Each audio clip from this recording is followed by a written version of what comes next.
when you read something and it affects you emotionally as you're reading the script, and scripts are not fun to read generally.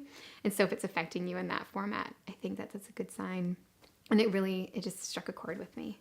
I think definitely the Jamie Casey relationship is something that parts of it are eerily true to life for a lot of people. We've all been there. We understand what it can be like watching a relationship die in front of your eyes, even if it's not a romantic one. We've, platonic relationships and friendships, you've watched them die a slow, agonizing death, and you just kind of complacent, and you just sit there waiting for something drastic to happen to shake you out of apathy. So that part, was very true to home for me, and that fascinated me. I wanted to explore that more. Well, originally when I read the script for Casey, I felt a lot of connection to the sorrow of being in a relationship that really wasn't going anywhere, but you didn't know what to do about it because you love that person so much, and I'm getting kind of emotional.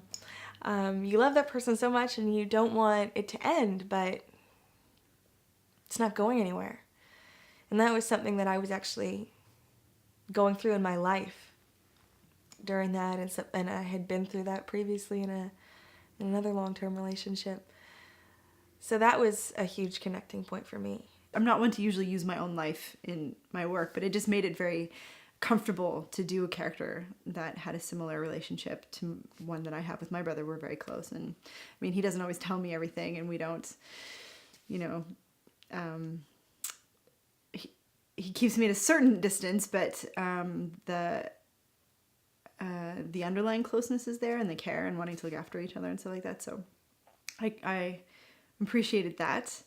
As for the relationship, everyone's had a relationship. Well, maybe not everyone, but I've had relationships in my life that were difficult and fraught and whatnot. So it's so I guess when you watch a film about a relationship that's falling apart, it's almost a way to work out your own demons sometimes. So even if you don't have the same situation, you can kind of feel along with them. Brendan likes to present characters who aren't, they aren't cookie cutter characters. They're not black and white. There's a lot of shading and gray. Certainly in the case of this relationship, or the relationship between the young people, there's no sense of being a good guy and a bad guy. It's more like, more like life.